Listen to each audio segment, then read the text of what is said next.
Debout Congolais, unis par le sang, unis dans l'effort pour l'indépendance. Nous devons ensemble avoir conscience que nul autre que nous-mêmes ne viendra sauver notre nation et que cela exige de chacun de nous une mobilisation tous azimuts.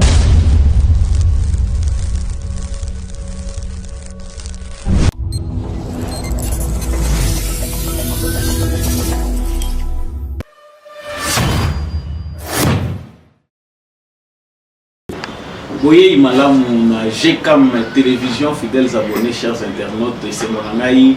Koye babino ebele na rendez-vous ya ba éclairé à travers émission Debout Congolais, bipa inonso bozwami à travers mokili mobimba lokola misano.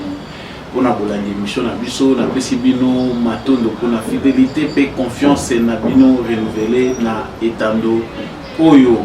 Justice Yonzambe Eratakate, justice Yonzambe moto mokote aishapaka na contrôle nango. So robosa ni mission samba olonga me. Maloba oyo ebanisaka émission oyo kobosa na yango jamais. Osala ngo na nkuku, osala ngo na mpwasa, nyonso tosalaka eza na bitumba na yango. Un jour ou un autre tu finiras par payer le prix de tes actes, même les actes que tu as posés en secret au lobby qui bazo mona ngate opi osala na kiyanke au lobby qui na moneli bango na l'équipe bango na makasi. Un jour ou un autre tu finiras par les payer. Debout Congolais yango e bandi na kanisi oza déjà abonné actualité na biso mikola lelo et memenga liboso na bino ya yango ezali candidature ya Martin Fayulu Madidi auti bongo ko déposer candidature Naye na Seni Tokolobela makambo yango, le candidat le plus populaire selon ses propres dires a outil pour déposer candidature Naye et a réceptionné na Seni. Toujours dans le même chapitre par rapport à dépôt à ma candidature, Moïse Katumbi, candidature Moïse Katumbi, ma collaborateur Naye, il s'agit bel et bien d'Hervé Diakese, maître, il s'agit d'Olivier Kamitatou et les autres, ils sont allés déposer la pièce original réclamé par la CENI. En tout cas, CENI, du roi CENI est réceptionné candidature il y a Moïse Katumbi en entendant les procédures juridiques parce que vous qui la na CENI bango ba réceptionnaka ba landeli ba dossier o esingamelaki et vous ne reçu ka bongo na cour constitutionnelle. Boni boni les kambo ya pièce oyo ba exigaki que ezala yango est-ce que Moïse Katumbi a dans de bonnes conditions, observateur et analyste et si réellement les certificats de nationalité qui est déposé par Moïse Katumbi et celui qui a été annulé par Alexis Tambwe Mwamba à l'époque en 2016 et c'est bien que vous avez faux usage de faux parce que tu as évité mon sous là qui a mon amulenge nini wana pe tokolobela mon actualité na biso actualité misato esengeli toyebate rencontre mon côté il n'y a pas eu rencontre entre Félix Tshisekedi président de la République na ancien président de la République Joseph Kabila na Katanga rencontre mon côté Salami. Par contre l'ancien président tanzanien Jakaya Kikwete était venu sur invitation de Félix Tshisekedi, lui en tant que doyen. Il y a Sadek, parmi les anciens Sadek, il y a qui pour na Kosolola, Makambo Italie sur déploiement probable il y a force, il y a Sadek na kati ya République démocratique du Congo. Cela n'a rien à voir avec une probable rencontre ou bien une rencontre n'engeza ko na ba média mosusu que Félix Tshisekedi a sollicité la médiation de Jakaya Kikwete, ex-président tanzanien pour na Rosolola na Kabila. Wana peza li solo to kolobela na kati ya émission na biso esengeli toyeba pe que bitumba ezali ko continuer na Est la République démocratique du Congo. Les jeunes ya autour de France, Ouazalendo et autres ont affronté les terroristes de M23. Aujourd'hui, la localité est belée bitumbe salami na Masisi lokola Tebero, Katova, Kiloriwe, Nturo, Burungu et puis tout Rugeneshi na territoire ya Masisi bitumba ezali makasi population eza ko se déplacer. Affrontement wana esali que ba M23 ba reculer na ba position na bango na tendance bazaki na ngoya ko avancer pour na ko continuer lisusu ko occuper ba territoire mususu. Ba M23 bazali kolela na ngamu na bango balobi FARDC a violé cessez les faits ezande coalition gouvernementale ndé attaqué bango. Réaction ya gouverneur militaire à travers communiqué oyo na cabinet na ye pona kotalisa ke gouvernement topé FARDC bazali impliqué ni de près ni de loin na bitumba oyo ezali koleka entre ba force ya auto défense na ba rebelle ya M23 et que FARDC azali ko continuer qu'observer cesser les faits ndenge esengamelaki na lingumba ya EAC. Voilà tout pour l'essentiel de l'actualité de quoi aborder Sika Sika Awa Nabino na cadre ya émission Debout Congolais na pesumino encore une fois de plus matondo ndenge boponi émission oyo ya ba éclairé Debout Congolais soki ozana no abonné te na prier au sala yango esengeli o s'abonner na chaîne oyo kuma moko ya ba éclairé oyo balandaka émission oyo surtout ko bossa na ko liker te pour partager l'émission on a baninga peu petit la mission commentaire avec fierté si vous voulez vraiment de pouvoir poser bolanda émission Debout Congolais partager vraiment là je partage bateau bolanda la mission na chaque na pesibino merci mingi ndenge vous continuer ko partager l'émission na biso continuer à adhérer beaucoup ndenge balobaka beaucoup. En tout cas, plateau yango ezali ouvert. Likambo ya dépôt ya ba candidature ezali pour continuer ko salema to bi ke ba candidat ebele basi libongo ko kende ko déposer ba candidature na bango. Awa tozali koloba candidature ya Félix Tshisekedi nanu ekotité. Celui qu'on appelle Mukantombolo, ça reste à savoir avec son équipe. Tout le monde a dit déjà Union Sacrée et Bongisi déjà poni comme candidat na bango na plateforme tout peut les sangao va bengi Union Sacrée. Mais tout ya lelo ya Moïse Katumbi Lobi là qui sans tambour ni battant avec hésitation parce que raison où ils partis ensemble ba pesi na communiquer na bango ezali que bazali na day mawa o bazali na ngopo na ndeko na bango ndeko na biso Chéribin Okende esali ete Moïse Katumbi candidature na ye ezala déposé dans le silence ni tambour ni battant ya vandi atindi délégation na ye parce que ebembe ya Moweyi eza nanu bazomisili yango na famille te nanu afundami te yango wana ase présenter te mpona kodéposer candidature na ye bacommentaire tosi tosilaki yango na émission elekaki bandeko mosusu balobi en tout cas toyebi bainsuffisance langagère ya candidat Moïse Katumbi en tout cas ezali peut-être fuite en avance parce qu'ayebi ke ebela bamédia où il y a pour se présenter dans le moment où bagaf et koki koya pour bakisama et ça ne sera pas bien. Mieux vaut déjà pour nous raison il y a pour échapper vraiment n'a pas fait à projecteur parce que ceux qui wana ibetami gaf ya munene salami devant Seni et kolongwate kokolé na po jusqu'à la campagne électorale. Mais est-ce que le dossier que vous allez accepter wana tozana pour continuer toujours aux hommes dans le Sangma liboso tolobelaki awa ezali ya dépôt ya candidature ya Martin Fayulu Madidi, celui qui se considère comme le vainqueur des élections de 2018, qui s'accroche toujours à une vérité où il y a peut-être yemoko ya pour défendre yango ba mususu basi ba comprendre na bango que ça ne valait pas la peine.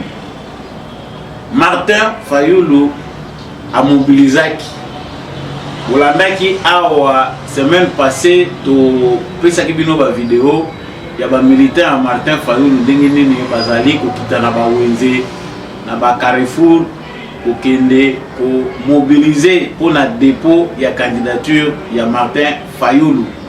Kasi esengeli na rappeler bino sur na vidéo pour mona musala oyo ba membre ya parti SID ya Fayulu basala ki simatozo.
Voilà, vraiment tu as vu que contrairement à d'autres partis politiques, en tout cas, les partis SID a eu suffisamment de temps pour mobiliser les Congolais sur dépôt, il y a candidature, il y a Martin Fayulu.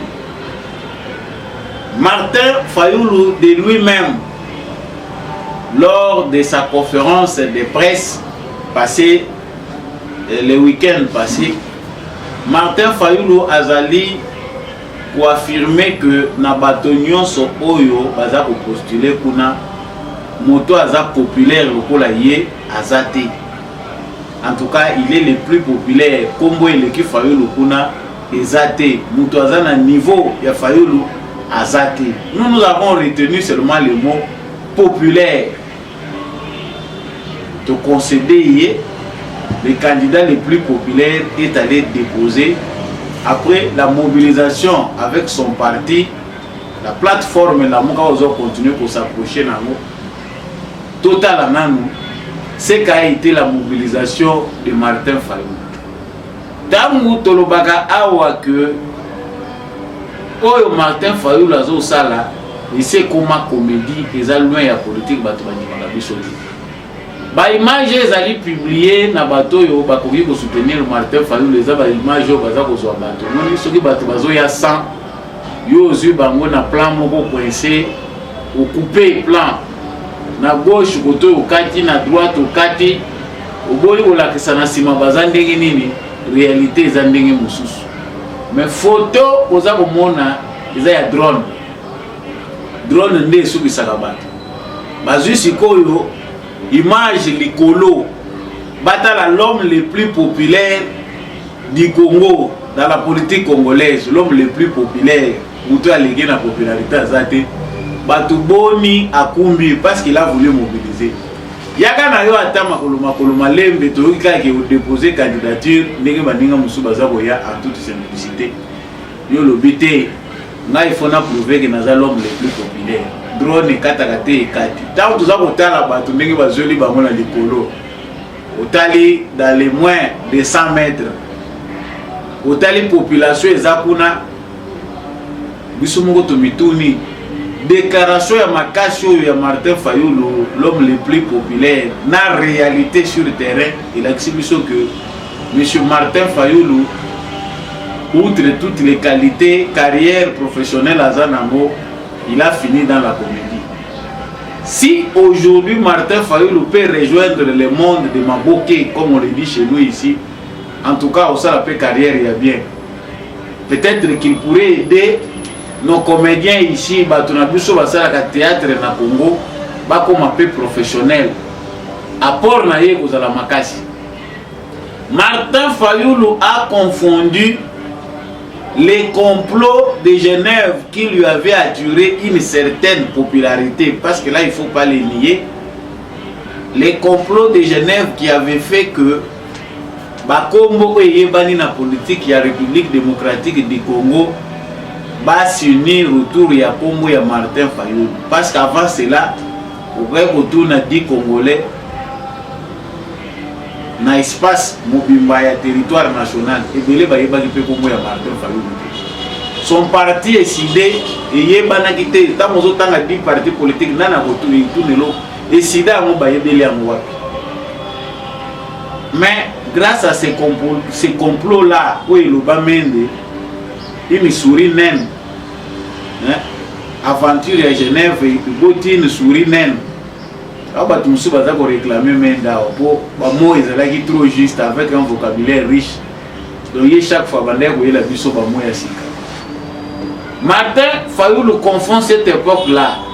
Il y a 4 ans et demi, 4 ans et demi, toujours qu'il devait 5 ans passés, trop à 5 ans.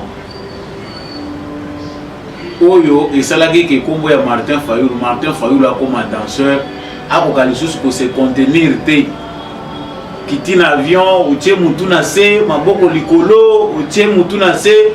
Martin Fayulu était devenu musulman. Mais aujourd'hui les réalités ce qu'il fallait le après vous en avez conseillé naïe bako koye c'est vérité pour la dire qui en tout cas les Fayulu fabriqués de 2018 n'est pas celui d'aujourd'hui parce que vérité chez Yaki va comprendre rien. Notre président élu, ce qui est élu, a fini par comprendre que vérité rattrapée. Mobilisation mobilisation à Carrefour pour Martin Fayulu a déposé candidature. La mobilisation a failli. Parce que les Congolais sont conscients il y a un lobby, ils sont sous-prêtés à accompagner un comédien. Comment tu as une constance, ils ont une assurance. Il dit une chose le matin, à midi il va changer, le soir il dira autre chose. Et puis, à cette catégorie, lobby, les lobby, moi je ne suis pas comme les autres. Awapé bitumbesie bandi kuna. Ba moi ba neko batikali na ye balobi biso ezaka ka Martin Fayulu rien. Soki sengeli toyo kana biso toyebi ke candidat wa kozali liboso eza Martin Fayulu. Non. Libanda recommandation basi ba pesi bino ezali que Denis Mukwege nde mutako kosala d'office unanimité. Yende ba médias français, yende ba français na ba européen ba moni que ba koyi ko jouer na ye na marketing na bango ba sala à travers ba chaîne na bango ya ba télévision ba journaux na bango pour na ko fabriquer. C'est celui-là le nouveau Fayulu. Ba o mususu bazo kanja bazana na retard, vous comprendre te. Fabrication wana ba moni que échouer, il faut bazongi na laboratoire baza ko fabriquer loko mususu yo tikali oza ko s'approcher qui peut encore mettre ses moyens. Union européenne batiaki loko mbongo na bango ebele, Fondation Mo Ibrahim batiaki mbongo na bango ebele. Tous ces mafieux là ont misé beaucoup d'argent, ba plateforme boni za engagé. Cette fois-ci nous avons dit ma perte wana boyelisusu pour aller vers un Fayulu qui n'est plus azali sous-souté. Le jeu a changé. Bato yo bo utilisaki pona ko fabriquer eloko bo salaki basi ba panzani na bango comme balelaki mbongo c'est. On ne va plus s'attarder. Il y a des gens qui vont disparaître politiquement et parmi ces gens-là se trouve Martin Fayulu parce que le peuple congolais, parmi les Congolais qui se sont fait tromper na Congo ya Fayulu aujourd'hui va se ressaisir. Ça se voit visiblement que Fayulu n'est plus quelqu'un à mettre dans la balance. Il pouvait avoir une certaine marge de manœuvre, ce qui allait à Gimbongo, mais ce qui allait à Gimbongo pour permettre que Azala n'a pas député. Parce que tout ce qu'il fait aujourd'hui, c'est un argument pour nous gérer. Moi, tout le monde que voilà, on peut procéder d'une certaine manière pour nous postuler. Quand on peut justifier qu'il y a des candidature. Donc, pour clore ce point, il y a Martin Fayulu. La candidature est déposée.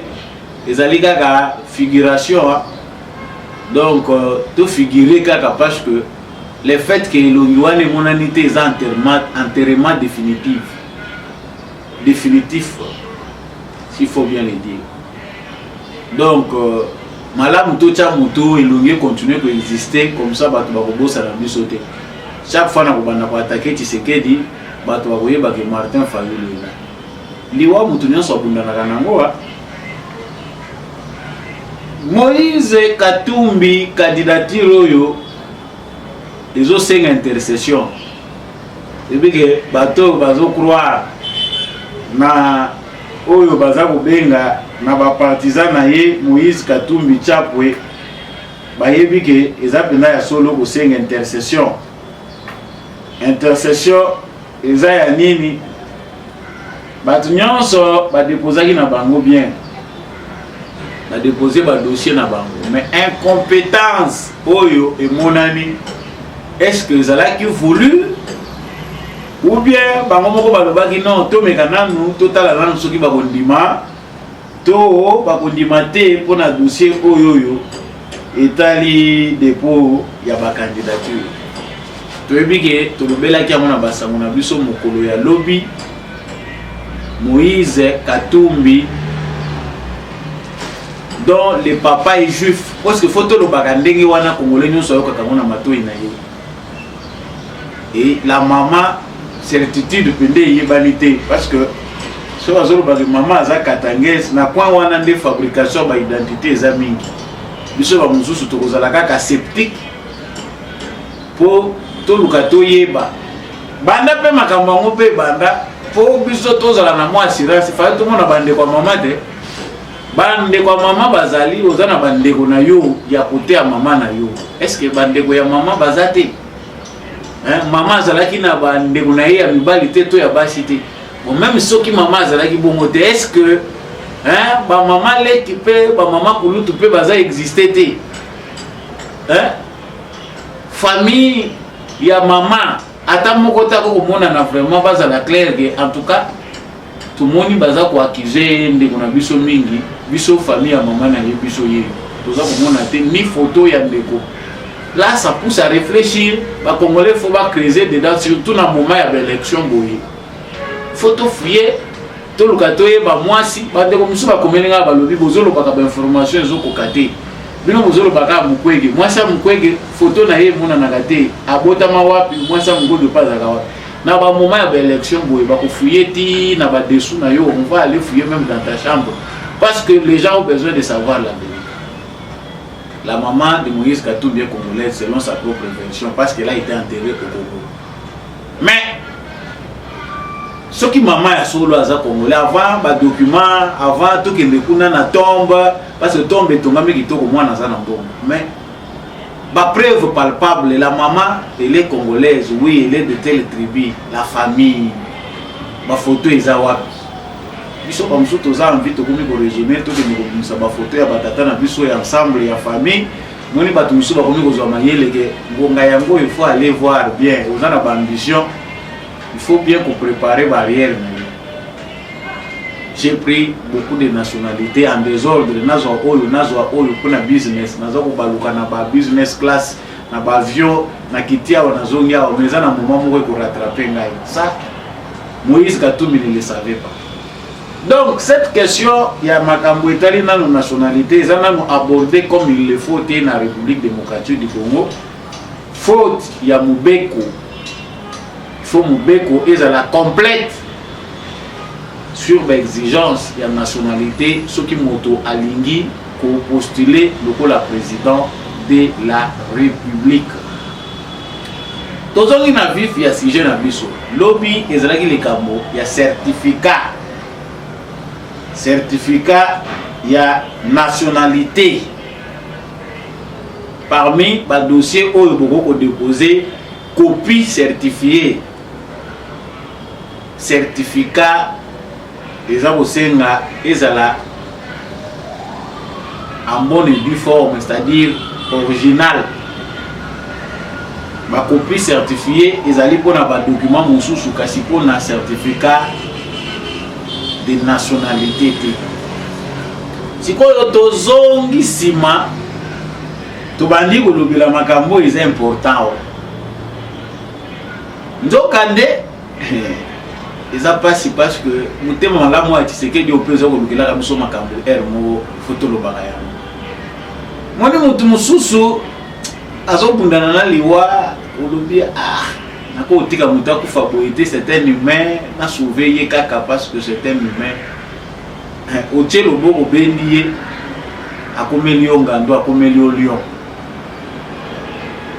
tala kabakata na ba document Alexis Tambwe Mwamba abimisaki mpona likambo etali identité ya Moïse Katumbi. Monsieur Moïse Katumbi aza citoyen congolais parce que selon bango oyo bapesaki certificat ya nationalité ba pièce oyo apresentaki procédure elekaki malamu te banilaki yango na 2016 par Tambwe Mwamba ba élément azalaki kodisposer à l'époque ba examinaki ba trouvé que en tout cas ezali kosimba te selon procédure ya bango biso toyebaki que eza acharnement contre quelqu'un qui s'est déclaré opposant au régime de Joseph Kabila parce que opposition père moko esalaka te madame Soupe vous avez vérifié à côté et éviter de non, tout ça c'est de l'acharnement politique parce que ils ont vu que Moïse Katumbi n'est plus de leur camp. Bon, alors opposition peut en besoin de vivre tout vivre ça opposition Moïse Katumbi qui quitte chez Kabila bon azape na ba fani ya Mazembe oh bazako azako traîner bazoko des fois le rôle membre de parti politique naïe tout mais quand même nous peut pour utiliser à côté penam nager tokota la makambo yako ya simu ha ndoka bomete bomaginde ngando na saki kia kokata saki wana nyonso akokomela bino ngando sikoyo document oyo bandeko na biso bake kozwa eza oyo banilaki na Tambwe Mwamba to eza na yasika déjà salaki parce que bazongiselaki passeport na ye Félix Tshisekedi mawa ngere moko na komi ko revoir processus ya mawa na ngai sur base ya makambo tozo observer l'actualité politique congolaise sur base ya makambo biso ba congolais tozo subir likambo mawa oyo likambo mutema malamu oyo ekomi ko pousser biso ba congolais to adopter type ya comportement mususu te comité que to comme pena haine to comme xénophobe ce n'est même pas le cas mais to revoir un peu comportement na biso na lolenge ya koyamba bato nous avons été très accueillants jusqu'à tel point que c'est devenu notre faiblesse que bapa yango toza koyamba baza plus utilisé par l'extérieur pour na nuire na biso basi ba comprendre faiblesse na biso que congolais adoptaka ne bato facilement soko so yebi congolais bo seki bo vande sika moko congolais penda ki paka lisusu tala de la utaki wapi oyeli ndenge nini quelle faiblesse ils ont bien étudié pour comprendre que peuple moko très accueillant mais azape biyamba yamba lola azabi yamba yamba pour team de l'epena o esuki ça na wa ko s'évader pamba na analyse na ngawani za juste parenthèse donc on parle de cette affaire bangolobi batindaki jet privé kendaki isali aller retour kozala na mbongo ezelenge il faut chercher l'argent nous tous nous devons chercher l'argent ngana zo sala bilanga mais faut aussi chercher vraiment l'argent mbangu jet privé que yi bon bazongi na document pona nini babimaki yango te toyebite pona nini maître Hervé Diakese qui est si éloquent avec un niveau élevé d'intelligence à l'entendre parler. Donc on comprendre qu'il faut document wana ezala na vrai. Est-ce que batanga kité ba condition oyo même moi na 6e des humanités, moi na première année secondaire, je ba lakisi ba condition yango atanga mo mala.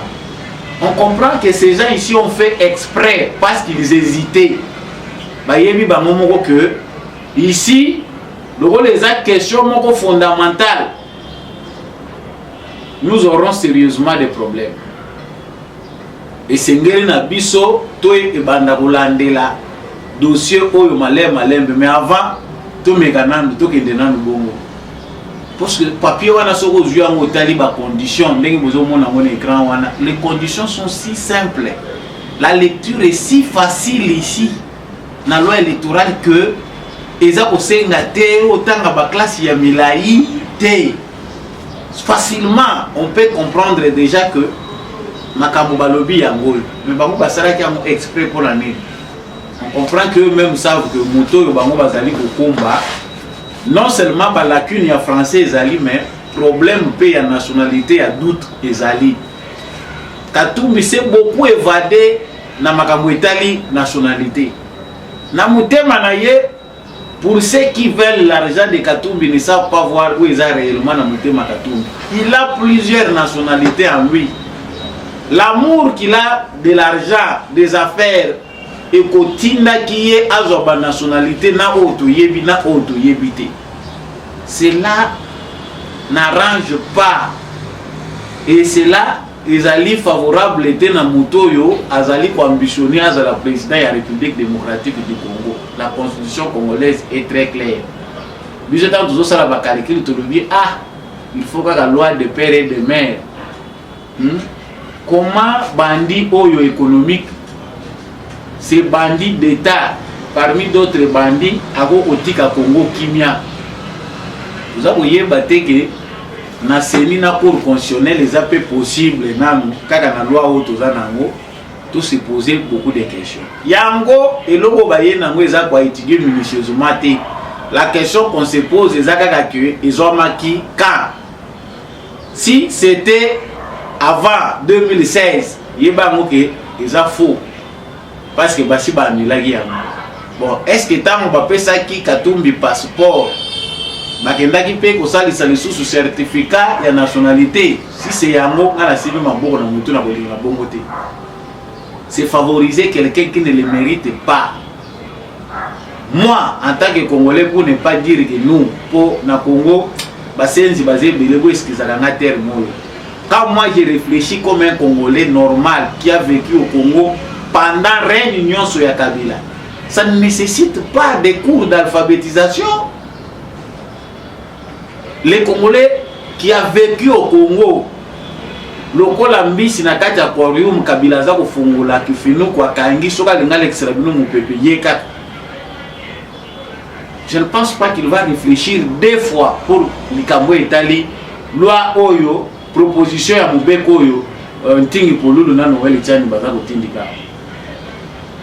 Mais parce qu'on a des Congolais avec sentiments mitigés, il faut tout comprendre yango. Sentiments mitigés pour ba mususu nzala na bango eza kotinda bango ba continuer au trahir République démocratique du Congo. Voilà. Ceux qui trahissent ces pays, bato baza ko trahir yango mingi baza na kati ya Congo. Parce que ce sont eux qui font les lits des étrangers sur notre sol. Bapaya banyata kabiso ba domina kabiso bango baliaka ba miette. Cette candidature qui ne vaut pas la peine, ce n'est pas pour la première fois que nous avons le Yango. Katumbi s'entête pour rien. Le peuple congolais a déjà émis son souhait pour que seuls les Congolais d'origine puissent briguer la magistrature suprême. Dès annonce déjà la proposition wana et ça là qui va frisson. Mais le la mukile lingaka nango organisation ba Congolais, nous sommes encore arrivés jusqu'aux élections. Na dossier oyo kolobela likambo ya nationalité te balobi bakotraiter ngo na session parlementaire telle non politiciens ont peur parce que ceux qui sont alignés en gros, vous voyez la communauté internationale on a dit ceci, nous avons reçu des déclarations et outil Europe et outil Amérique et outil mukili mobile oyo Congolais alingaka sala ya sika eza nini si les Congolais veulent décider que c'est lui qui peut devenir président de la République dans leur pays, ne peut être qu'un Congolais de père et de mère. Babomi nani, ils ont violé, traité nini, il y a droit de l'homme. loi wana exact xénophobe na nini quand on sait qu'aux États-Unis aux américains d'origine soko botama na mabele ya États-Unis te otikala kokoma mokonzi kuna te ipara bango bakangami bo. Dans d'autres pays en Afrique baza ko fouiller tina arrière grands-parents même moi si na yo parce qu'ils savent que c'est dangereux dans aucune coutume parce que les droits les lois s'inspirent des coutumes habitudes ya batu ndenge batu baviva na coutume nini yo yoka ke mopaya nde mutu azoya ko succéder roi kufi bazui mwana ya mopaya ba remplacer esalama wapi ezali na coutume nini mais c'est de là que nous devons nous inspirer awa ba mini biso modernité balobi non et Azaka congolais parce qu'il est habitué avec vous à Botamaki na Congo dossier celui qui salama avec acharnement nous irons jusqu'à voir na hôpital Mini Moïse Katumbi à Botamaki. Y a-t-il encore des traces, il y a place à Botamaki? Est-ce que lui-même a d'abord une attestation de naissance? Un acte peut-être, attestation, mais acte de naissance. Médecin wana zalaka na centre wana babotiraka Katumbi na Congo. Ce qui peut-être ba document loko le bunga ko rubaka bosa ni mezalaka wapi? Vous verrez ma complication, nous verrons encore des gens, parce qu'il y a des Congolais achetés pour continuer à défendre Biloko Eza Yango. Yango Lelo, Seni Asali Moussala Naye. La CENI a réceptionné la candidature de Moïse Katumbi. Parce que lui-même ne s'est pas présenté, va déposer Yango.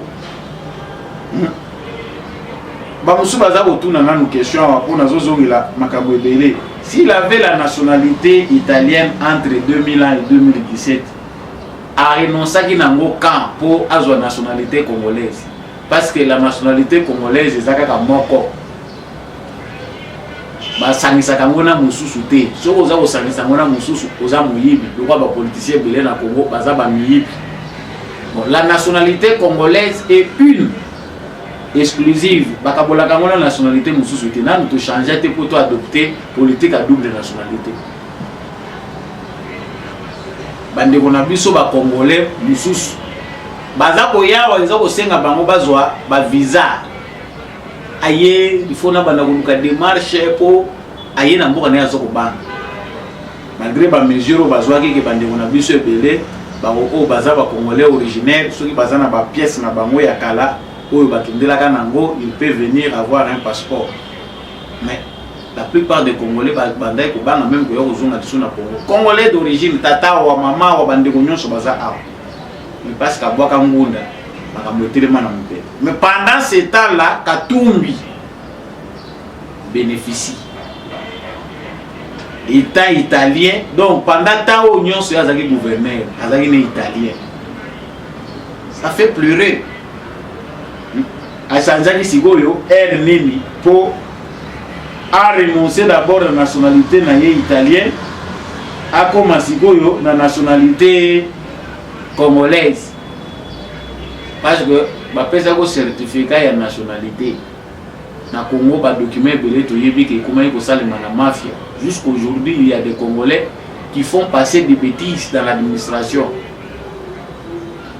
Vous voyez, pour corruption ici, la ANR, il faut veiller ma casse pour accompagner la poste clé. Deuxième, WAP, ministère Affaires étrangères, la place qu'il faut renforcer surveillance. Infiltration, Oyo, Ezali, favorisée par les Congolais, Likolo Yanzala, Likolo Yalokoso. Dans le certificat de nationalité, les Alaki sur base à quel document? Parce qu'il avait son passeport italien, identité italienne. Les Alaki. Comment avait-il procédé? Tu as ça t'a raison. L'opposition de cette époque-là avait vu que c'était un acte politique. Papa, tu as ça t'a raison. Cet homme-là ne méritait pas.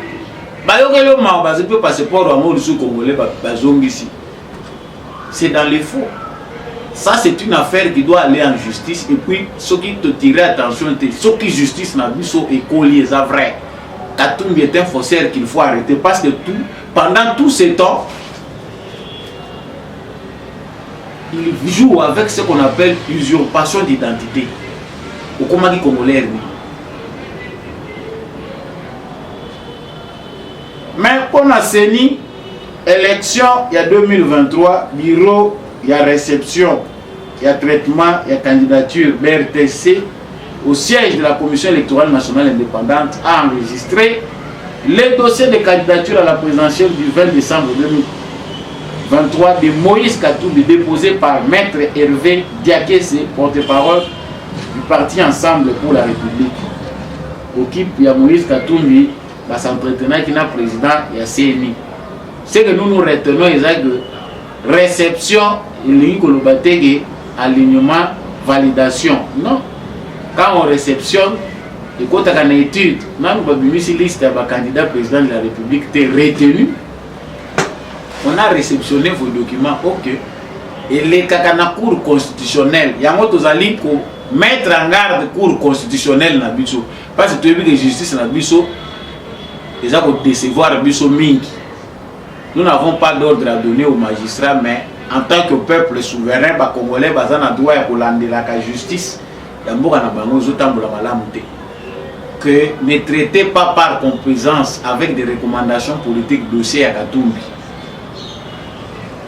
Usage de faux ezali mingi na makambo etali identité à Katumbi. Il faut que justice na biso et sa télé na lolenge ya malamu na ko analyser ba candidature ya bato oyo ba postuler na poste ya président de la République. Point barre. Pour être très tout si l'échelle ne tombera pas, mais tu que bato belé misale beaucoup fort parce que on a comme l'impression que les Congolais qui sont derrière Katumbi dans les réseaux sociaux, ce sont des Congolais qui savent que gagne peine à Bango Yangoana.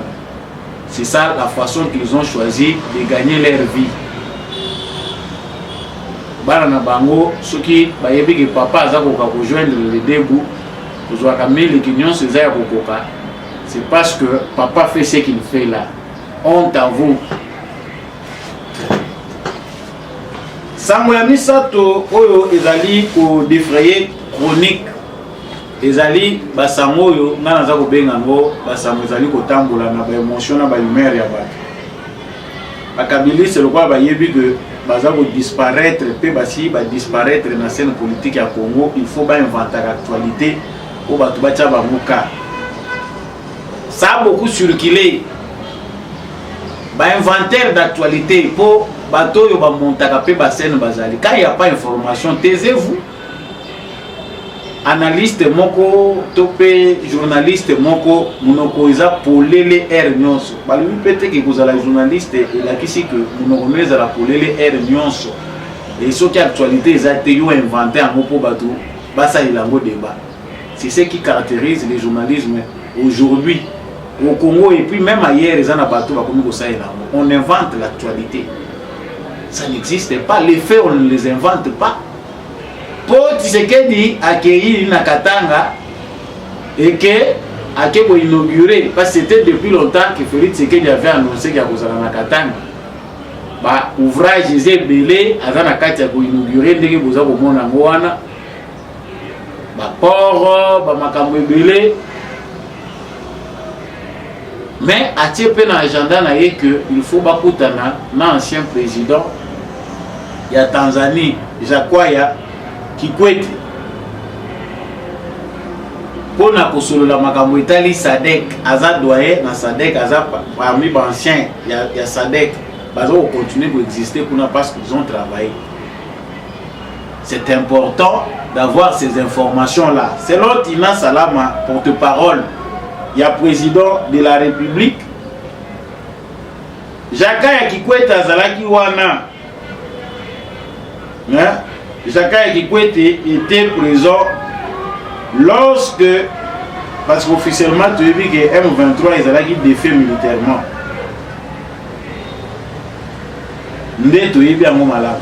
Les M23 qui étaient défaits militairement, ils allaient dans la période où Jakaya Kikwete azalaki président ya Tanzanie. Donc président yambi ye ezali po basolola makambo ya déploiement ya force ya SADC. Eza na makambo oyo esengaka ke obenga mutu moko aza na expérience po échanger na ye. C'est dans le cadre de la diplomatie. Tout le monde qui va défiler awa. Toujours dans makambo M23. On appelle ce genre-là pour nous faire la vie. Tu veux que belé baza ko imposer, il faut dialogue solo la na bango ko zongi sa bango, et ça marge à manœuvre oyo tracé par le gouvernement, ça ne peut pas se faire. Mais le col la bakabiliste bazali orphelin ya Kabila na scène politique. Leur souci c'est que Joseph Kabila rebondisse politiquement, baza ko luka héros na bango, oya ngindisa ka bango, oya sali que bavanda na bandako ya malamu sans kotoka. Qu'est-ce qu'ils doivent faire? C'est inventer l'actualité. Non, Tshisekedi supplie à rencontrer Kabila. Yangwa Luki médiation. Kabila awa na Congo aza protégé na nani? Qui protège Kabila? Soyons clairs. Kabila aza ko déplacer na Congo, aza ko sillonner partout, aza ko sillonner na Congo. Qui protège Kabila? Et ça sous gouvernance à Tshisekedi. So qui Tshisekedi a sepeli kota la Kabila na misu, suppose que Tshisekedi nde mutatite a sepeli kota la Kabila na misu, parce que Kabila aza ko lakisa patriotisme ata ya mokete. Kabila n'a pas le souci que Mboko ait progressé après hier. Le rôle a échoué, qui souci à Kabila que Tshisekedi pas échoué. Tshisekedi va continuer à s'obstiner ya kokutana na Kabila pour avoir encore quoi? Qu'est-ce qui est resté d'important? Parce que nous avons tous aujourd'hui la démonstration que Kabila a quitté le pouvoir avec le souci d'y rester éternellement. Makamunyon soit salé awa na auto yebi na auto yebite souci ezalaki que Congo oyo et continuer kozala ya bango ya famille Kabila, famille politique na biologique, bango ba nouveau Léopoldé et continuer kozala bilanga na bango Félix Tshisekedi a bouger le côté bango baza. Qu'est-ce que Tshisekedi va chercher chez Kabila? Nous savons que ce qui reste ici, c'est la mort économique, mort liwa kolongola afdel l'économie à Congo, bataille au totikali nango ya ngwana. Si les Congolais ne comprennent pas ce qui se passe, parmi les décisions importantes, parmi les batailles aux amunene awa, ya bozongi sa Kabila ndenga yelaka à comprendre qu'il n'est rien. C'est l'économie de la RDC que Kabila a vendu aux étrangers. Ou a joué en otage. La société phare, la poignée sur phare économique congolaise, et ça n'a pas beaucoup de bango qu'il faut récupérer. Si nous avons des contentieux partout dans la mine, on ne sait plus là où toucher. C'est qui? Vous allez nous inventer une actualité. Même bateau yo bozo ki ndaka kolanda ka babilo ko wana ba bêtise, ne bozo sanga ba réponse à kopesa bango. Un fou invente une actualité. À travers son actualité, manipule des gens qui se disent intelligents, qui se disent sages. Entre ces fous-là, qui sont fous. Vous avez la réponse. Non, voilà, Tshisekedi, Kabila, médiation. Qu'est-ce que Kabila a laissé? Qu'est-ce que Kabila a à voir avec la scène politique congolaise? Va négocier une transition. Parce que Kabila représente quoi? C'est qu'il avait de plus important, de plus précieux à la majorité au Parlement. Mandat ici déjà ici Tanzanie. Qu'est-ce qu'il a espéré? Bato yo bakosaki balobi tozana yo. Kabila umela na yo. Les raïs aujourd'hui ils sont wapi na union sacrée. Yako congolaise ala mayele. Misala ndaka côté ma etiola ka bango ba giraki ba kokufela na scène politique. Ils sont tous là-bas. Classe bandako kende kokota na kingakati ba réunion zo mona na isusu te. Ba seul porte-parole oyo Kabila tikali na bango eza ba Henri Magie, ne ba komi ba porte-parole à Kabila. Les gens intelligents, les professeurs d'université au Tobaneko mona bakanga munoko na ko luka Néhémie soki Néhémie na moment ya boy. Cher professeur, ba docteur basé belé. Il sait tu Botika La seule chose qu'espère dernier Batouasuka ou Batikali poche na bango ils ont réclamé Kabila, c'était un coup d'état. Analyse faite, ils ont démontré que bacha espoir kuna te aventure wana eza possible te Congo eza monene culture wana ti osala aventure wana koma bakokanga bino lokola ba fourmi ba mususu bako se retrouver les sous en exil forcé makali botonda. Ne vous aventurez pas dans ça parce que l'armée que vous avez laissée n'est plus encore celle que bien que tous les tata na bino wana o bozo compter na bango ba pesa na bino de information bazar toujours na armée, mais il faut savoir que armée lelo bêtise wana ko sala te 24 heures pour baye banini yo lingo sala ba o batikali baza ko espérer que Kabila ou bien baza ko espérer na scénario moko baye bi que il ne peut pas oser une aventure ba ko kota bolo. Nous aurons compris, chers Congolais, qu'ils ont facilité. Réveillons-nous. Parce que ils ont la bateau oyo, bazala bango na souci à l'élection te. Basi ba yokani que ba planifier plan na bango. Plan na bango to bandi ko bele la kala. Yango baza ko inventer no moni to sangana yo moni Tshisekedi n'a pas la capacité d'unir Kabila sala ka boy. Ce qui est un modèle opinion bozo za Kabila. Vous êtes sorcier si vous continuez à vous approcher dans Congo ya Kabila. Les jeunes d'autodéfense mettent mal à l'aise les terroristes rwandais à M23 na Masisi. Lelo na Masisi, ils allaient qui benda bika, ils allaient qui facilité entre ba réservistes tobenga ngobongote mais tobenga bango ba autodéfense na biso. Mai wazalendo et autres. Mais pour ça la keba na kati na banana bino ngende bozota mo. M23 zole la lobby FARDC a violé cesser les faits. Makambo er mo rezo pesa pour ça ko se kamer. Ils ont aider même un alphabet congolais à comprendre de quoi il s'agit. Et c'est une guerre ou bien c'est un complot international au Balingé que Congo qui met à la vie. La rébellion d'M23 baza ko continuer ko za la équiper. Armée a sali communiquer que hélico moko ya armée rwandaise et Kiti et ko déposer les sous ba munitions et opé M23. Des militaires de forces spéciales rwandais baza ko continuer ko renforcer baran ya M23. Bon, tant M23 aza kokutana na bano yo ba comprendre que mboka eza ya bango, il faut ko attaquer ba étrangers yo. Le M23 déclare, fait appel à la communauté internationale. Tous a attaqué depuis Tongo ya lelo na coalition gouvernementale ba FARDC baza ko continuer ko violer cesser les faits contre ba prescrit ya Nairobi pe demande à EAC. Il n'y a qu'au Congo qu'on peut accepter ça. Un mouvement terroriste, classé terroriste parce que les actes va commettre barbares, ils ont bien enregistré dans les Nations Unies, ils ont permettre que les Nations Unies aient un Congo, topé EAC, topé Union africaine, aient un gouvernement congolais avant d'en abattre na basolo. Dans aucun pays du monde ils peuvent accepter ça. États-Unis a kondimangote, France a kondimangote, ba pays nyonso baza kosenga ki Tshisekedi akende kosolo na ba M23, ils ne sont pas prêts et ça ne se fera jamais bango bandima kosolo na ba terroristes. Ba acto ba commettre mikolo wuti ko leka eza bien enregistré et vandi na placard ya Nations Unies. Baza ko imaginer ba sanction parce que nanu ba moni tendenge ni ba ko sanctionner Kagame ou encore ba responsable ya mouvement wana. Mais le M23 fait appel, il prend témoin communauté internationale et EAC sur base de la violation à cesser le fait. Il y a pas FARDC.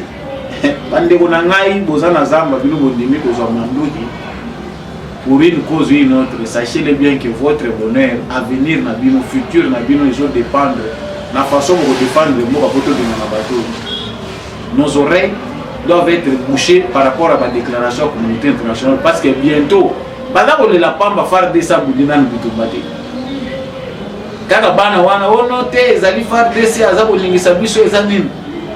Les complots visent à distraire, faire perdre l'État au gouvernement congolais et au FARDC. C'est le fait, la solution ne sera pas militaire. Les Belges vont dire que la solution est militaire. Les Français vont dire que la solution est militaire. Les Américains vont dire que la solution est militaire. En quoi la provocation continue. L'armée congolaise est tenue de se justifier dans un contexte comme celui-ci. Nous, ça nous fait honte. Comme vous voyez ce communiqué-là, l'armée demande l'accusation M23.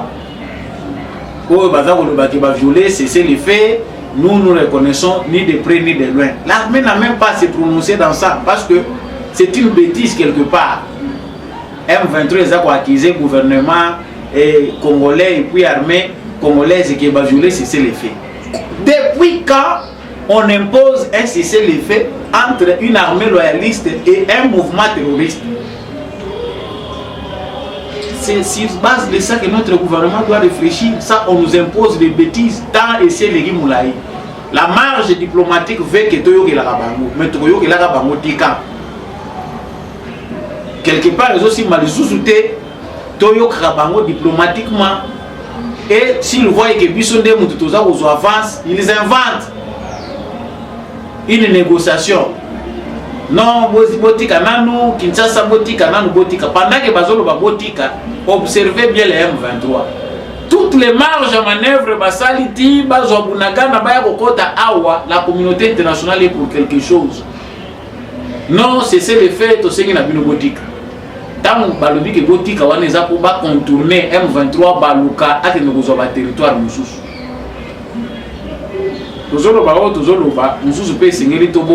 Parce que l'un de ces 4 matins, dans la communauté internationale, ils ont comprendre que les Congolais en ont assez. Ça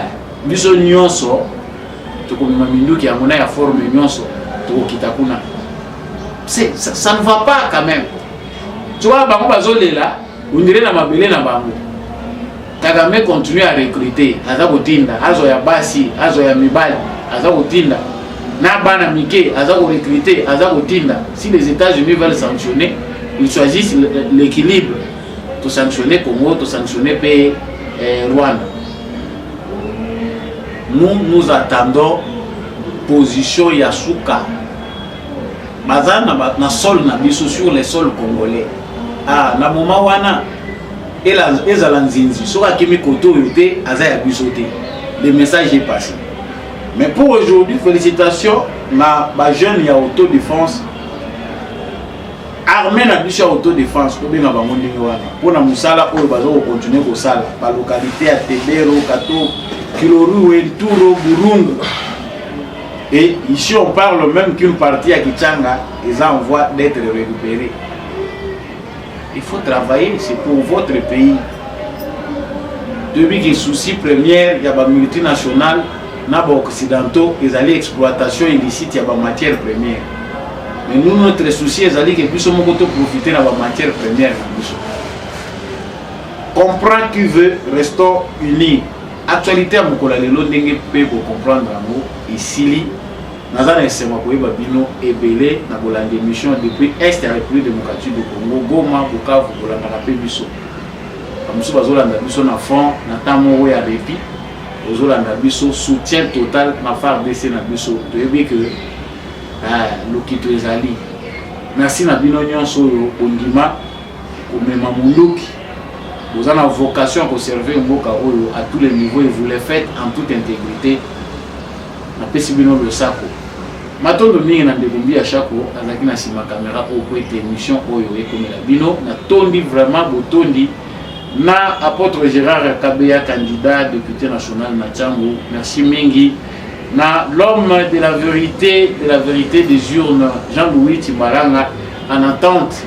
Il y a 4e volume, il y a livre wana, c'est très important pour apprendre surtout dans les jeunes pour garder l'histoire et un beau cannabis écrit par des Congolais d'origine oyo esprit eza affecté te to pesa corrompu te. Merci encore une fois de plus na monsieur le maire adjoint Boniface Mpunga en France. Je remercie également maman Biloda, merci beaucoup na papa Fredingwa Malelu Dilebo. Je remercie aussi mon vieux Maurice Kikangala depuis l'Irlande. Nous avons remercié Bateau Nyonso, nous avons soutenir. Merci à maman Lisette Mombendou, na Tondi Botondi Mingi, na maman Vedastine Ntanga Lukoji depuis le Lubumbashi. En tout cas, maman na biso à 74 ans, elle va obtenir Mingi pour la prospérité à pays. Je sais que Dieu va vous donner encore beaucoup des années pour continuer à Lingambo. En tout cas, maman Vedastine Ntanga depuis le Lubumbashi, je vous ai très bien suivi. Naïbi que vous avez parmi les fidèles téléspectateurs et auditeurs, il y a des beaux Congolais. Nous allons continuer à Bakisrayo, Mikolo, Binope, Onatagi, Bakomote. Je vous porte à cœur, continuer à soutenir cette émission. Likez, partagez, abonnez-vous si vous n'êtes pas encore abonné. N'hésitez pas de nous laisser un commentaire. Si vous voulez aussi soutenir l'émission, les numéros sont en bas de votre écran. Je vous dis au revoir et on se retrouve prochainement.